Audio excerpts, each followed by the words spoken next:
From Korea to Germany. From Alaska to Puerto Rico.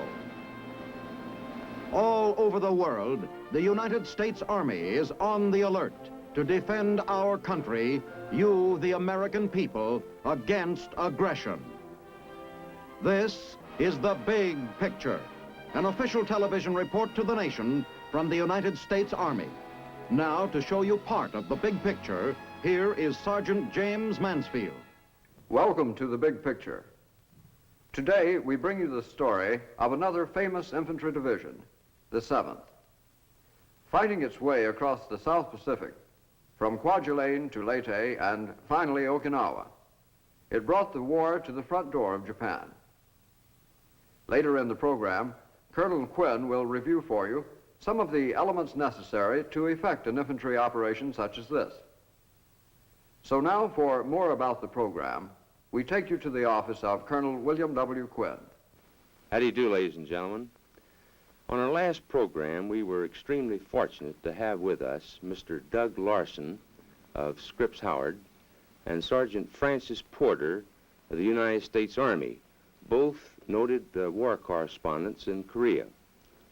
I'm sure that those of you who saw the program are convinced that, as I am, that press coverage of a combat unit increases its combat effectiveness and efficiency. There are other elements that have to do with this combat efficiency and effectiveness, and I'd like to discuss them with you later. But right now, let's look in on the 7th United States Division.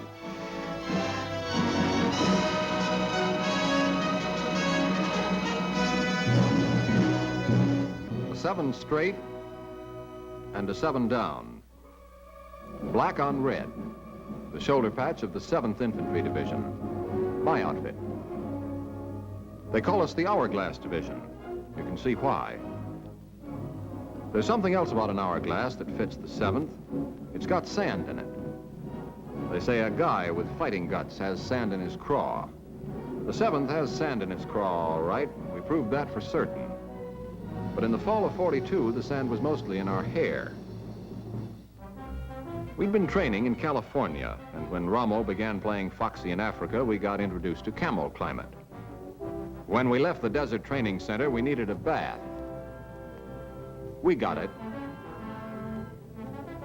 Amphibious training off the California coast. Then it was up to Frisco for the Mediterranean cruise. But Africa was not our destination. Rommel was scampering for Tunis, and we were needed elsewhere. We shipped out in April of '43. The convoy went through the Golden Gate, took a sharp right turn, and aimed for the North Star. Ahead was Alaska, the Aleutians, and the Jap. Hirohito's little men had pried open the back door to America and were crawling over the Arctic Bridge, taking Kiska and Attu. We were supposed to slam that back door and lock it. Attu was first, way out on the bitter end of the Aleutian fog factory.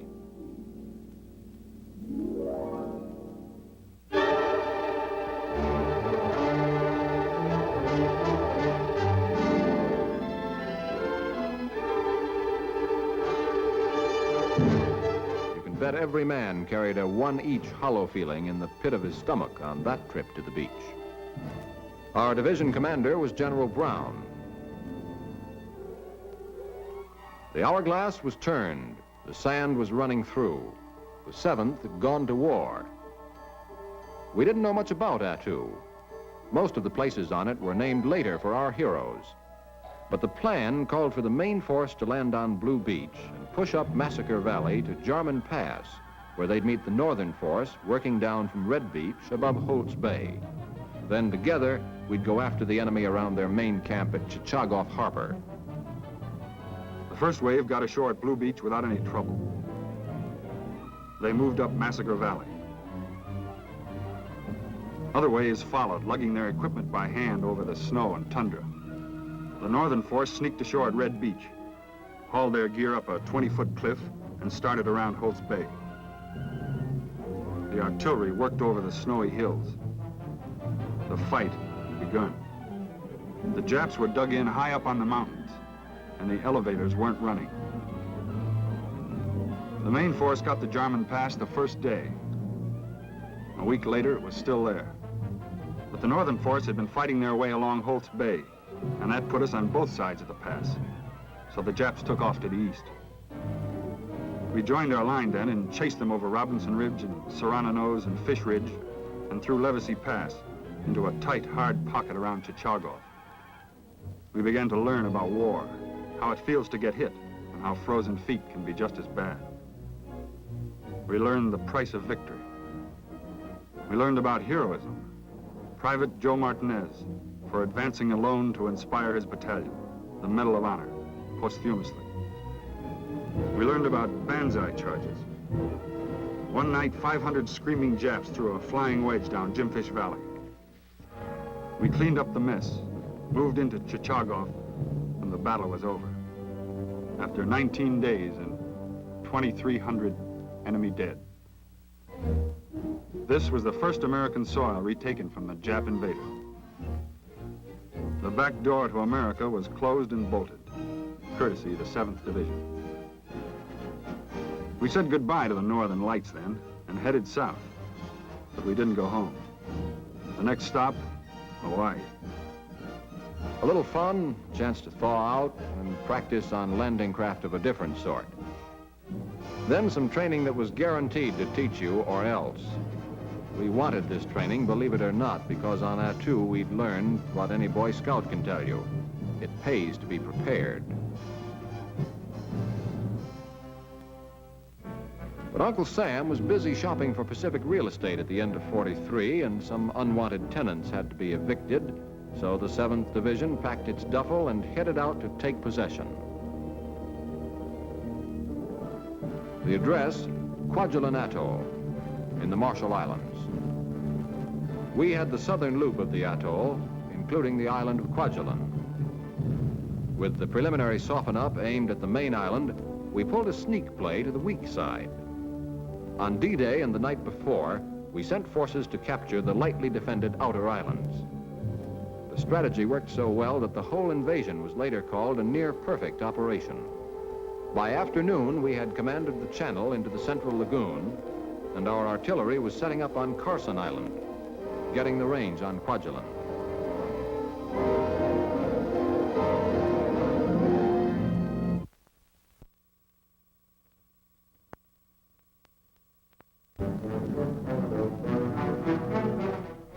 D-Day +1, February 1st of '44, we turned our attention to Kwajalein, a strip of coral shaped like a banana. The artillery could help us from Carlson. We were landing from the seaside on the southern tip. The island was divided up the middle. 2 regiments were assigned. Each regiment got half a banana and 3 days to peel it. At dawn, the Navy, the artillery, and the 7th Air Force started dumping explosives on that little island till we thought it would sink.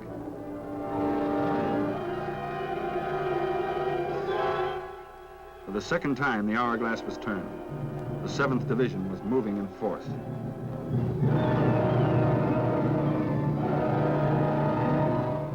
The Amtraks bumped over the coral reef and headed for shore.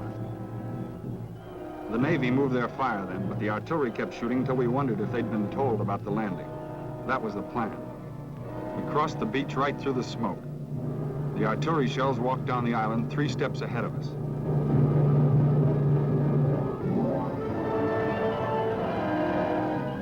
It was supposed to be jungle warfare, but the jungle had gone with the wind of the heavy bombardment. It was battle in 1,000 acres of city dump. In every pile of rubbish, a possible sniper. It was like taking pins out of a new shirt. There was always one left to stick you in the back.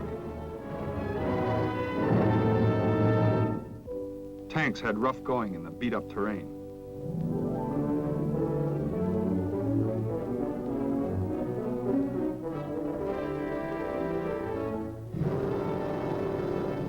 We crossed the airstrip and saw why this stepping stone was needed for our road back to the Philippines. We didn't do all this without getting hurt. but our casualties were light. Prisoners were few, mostly Korean laborers and Marshall Islanders. While 2 regiments of the division were cleaning up Kwajalein, the other regiment and the recon troop were picking off the other islands in our sector. At the end, we had more than a dozen islands, and the Emperor had lost the first bit of his pre-war stock of Pacific bases. General Corlett led the 7th in this fight. Before we left, we said goodbye to some buddies. It had been a busy week. We went back to Hawaii for some more training. And a parade we didn't mind at all for the chief. General Arnold took over the division in Hawaii. That's him standing by the car. We had 2 fights under our weapon belts, and we felt sharp. We even managed to look sharp. Maybe we were. Listen to this. Officers and men of the 7th Division, I have heard much what the 7th Division has done.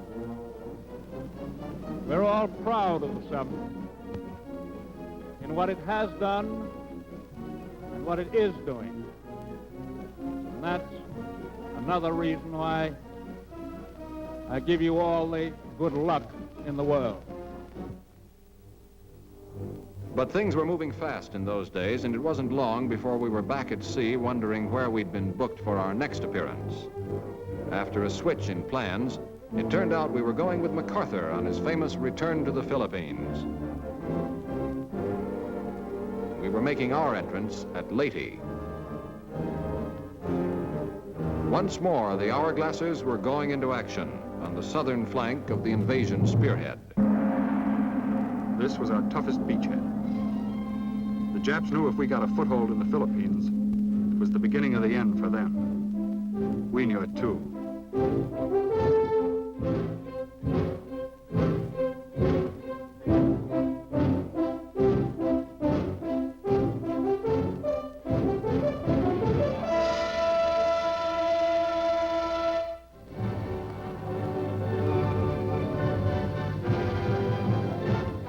We pushed hard and broke through.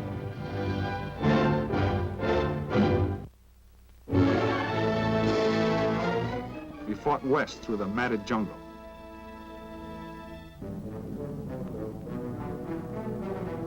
Took the airstrip and went into Dulag. Then on to Barawan and north to Dagami. Our first mission on Leyte was completed against the infamous Japanese 16th Division. The death march out of Bataan was their idea. This was lesson 3 in our study of world climates. Type jungle tropical, with hell and high water. We were liberators now, and in every town we got a reception. Even the animals were friendly. To cut off our important beach supply, the Jap made a desperate bid in Leyte Gulf. It was a close call, but our Navy landed a Sunday punch from which the Imperial fleet never recovered.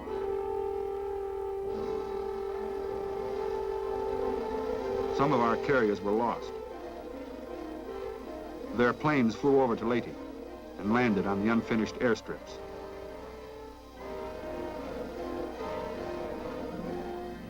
Thanks to Navy men like this, our beach areas were secure. After Dagami, the 7th Division got orders to turn south, sweep the lower part of the island, and move to the west coast. Final objective, Ormoc. Those were big orders. Skirting the central mountains, we pushed south to Abuyog, beating the Japs at their own game of hide and seek in the sloppy jungle.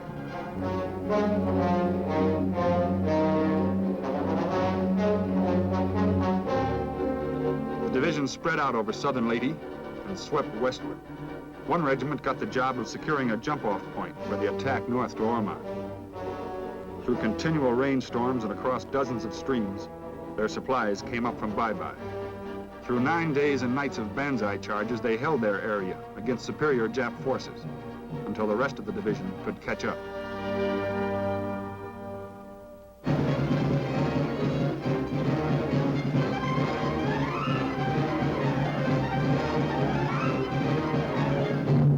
Then the whole corps converged on Ormoc.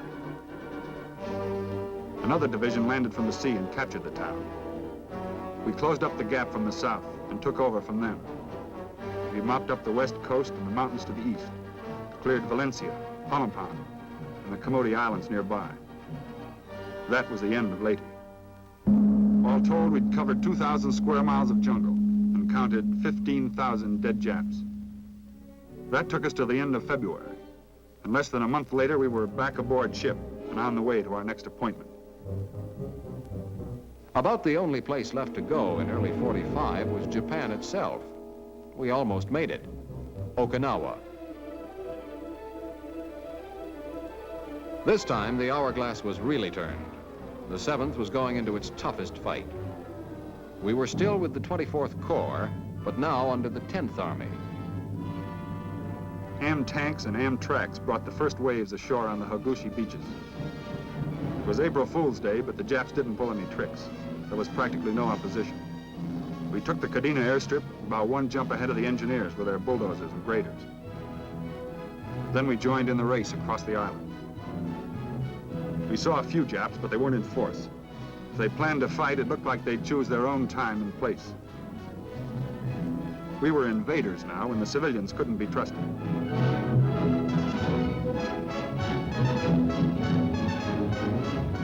Even the ones that smiled and looked pretty.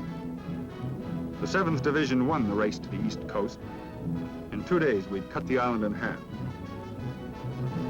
Then we turned south as the left flank of the advancing line. And the advancing got tougher. The Jap 32nd Army was going to make a stand, all right, and on their own terms. They were waiting for us in prepared positions.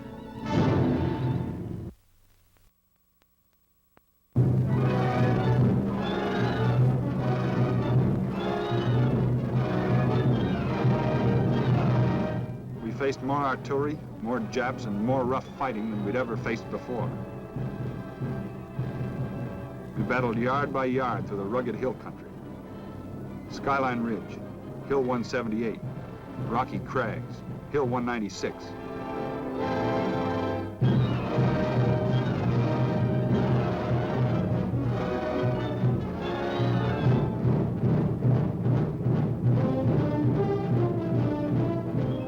It was tough, dirty, and deadly.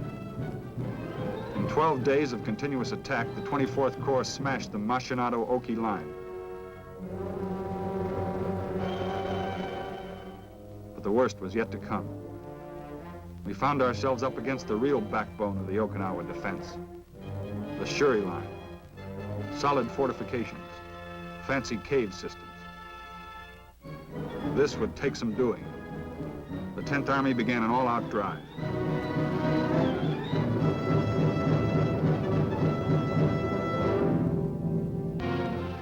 Figuring us to be a little groggy, the Japs tossed a counterattack. Full scale. Kamikazes went for the supporting fleet. Somehow the Navy handled that.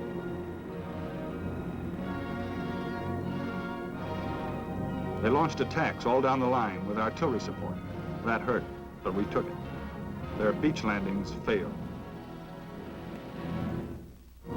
Then it was our turn. All along the front, the word was attack. Full steam ahead for the whole 10th Army.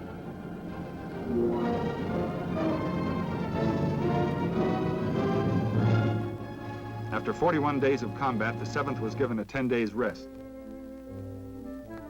We read up on stories of thrilling adventure and saw movies of Hedy Lamarr. To our cemetery came General Buckner, 10th Army commander, to pay his respects.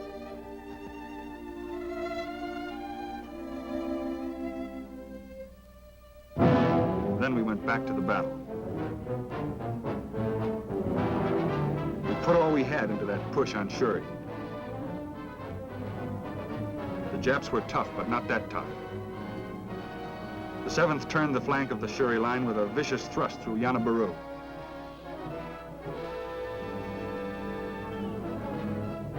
The line crumbled and the Japs retreated south. Yanabaru. The 7th Division passed this way.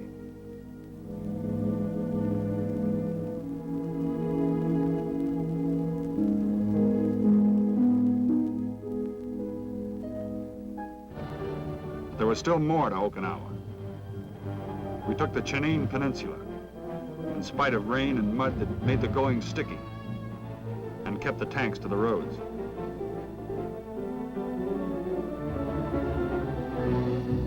We slogged on and found a wall of cliffs. The Jeju Daki Escarpment, honeycombed with caves. Flame tanks were good for those. The Japs had the top of that hill there, Hill 95.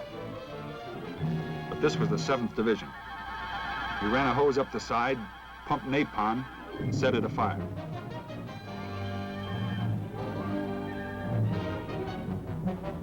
Then we went up and took the hill.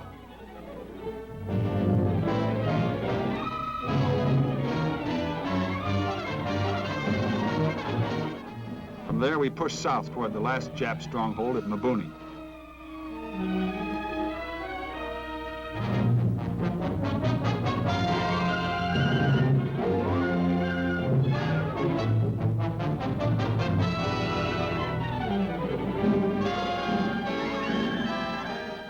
With the sea at their backs, the Nips began to surrender in droves. Some were holding the leaflets that guaranteed safe passage. They came in all types and in all sizes.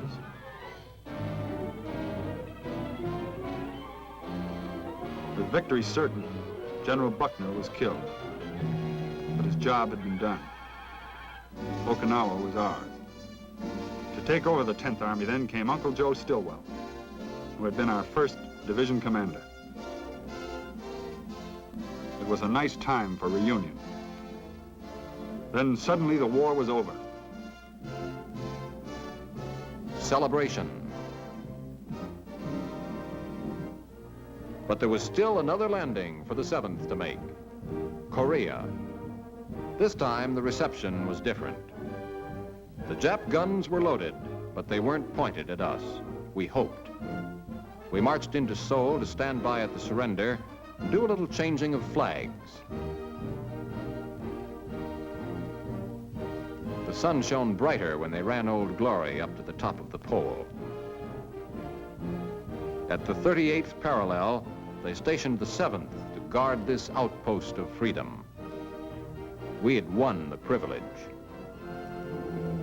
14,000 miles around the Pacific. Attu, Kwajalein, Leyte, Okinawa. 4 times they'd turned the hourglass. 4 beaches, 4 battles, 4 victories. That's my outfit, the 7th Division.